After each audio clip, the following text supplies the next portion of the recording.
Ewo Tema Station and Neye Shenaha and Eddie Bedruye. Ghana Private Road Transport Union GPRTU the Abetuja say. Ashem Tuadia woman for Etuan woman Tuada na from the Betuja say ya tisu 10% and ya de beye juma woman in penny for Eko Sinkonya and Sana woman assigned and some for Abetuja. Ya jo man for adventure Eddie Afam. Oh, Adama for no quantity lolly fairness and Kay.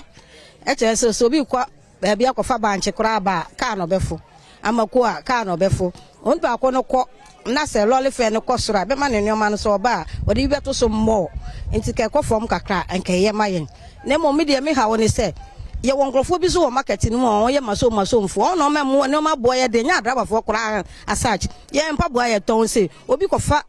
odi nyoma ne ba supply for betimi afampaboa no de 4 million en quantity scan 400 cedi de atoso nti uko force fo mu wo ho uko makofo mu wo ho uko ntrowa fo mu wo ho tankrofo no ma Ghana ye koye nim bebere ene o ma boye de tankrofo no ontu won fo no nja sa de na Ghana ye ho ntoyen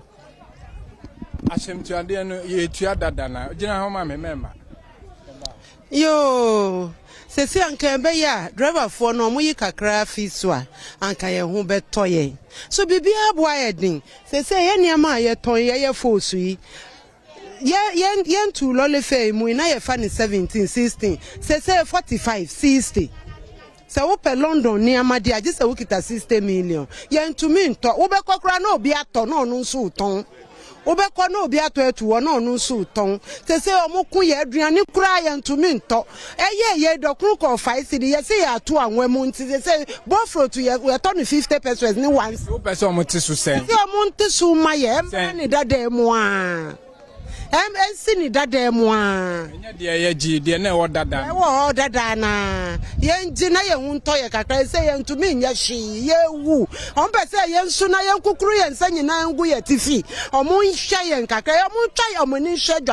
dwadufo no kakra also your driver said you ni me family Richard Apia ke campaign hwe lolo fe no yente so china because si akwabo so kan spare parts omontete so ye one fu enye fu enko na de car nanti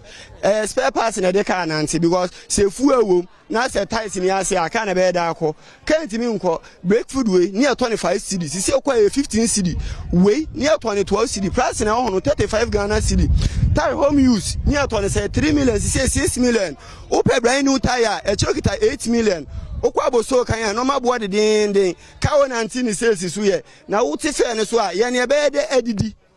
ayo mo so mo nwi ho kakra enye se bia ye ne percent ka de bia be me no makosoro enke be nya na nke no ma na ba fom na nke obi ya timi afoka because serol fe akosoro ye so adwuma na haye esa se ankofo foka mo ntimi foka isi dokoro ye sei ombo dokoro 5 cedi okay almost sinkonya efi Monday ne de na wo hwe enim se mpie wo ya driver Monday no se baby be pia penifo ye penifo no omu nanti kokru na muko hu de koso wo krum omu bisa se nyama no ko no nti se nyama no etumi ko fom wo krum a ye drafo na enyi problem nyama no ko down wo krum a enyi problem ba nyama no koso last me got master cylinder full complete no 10 million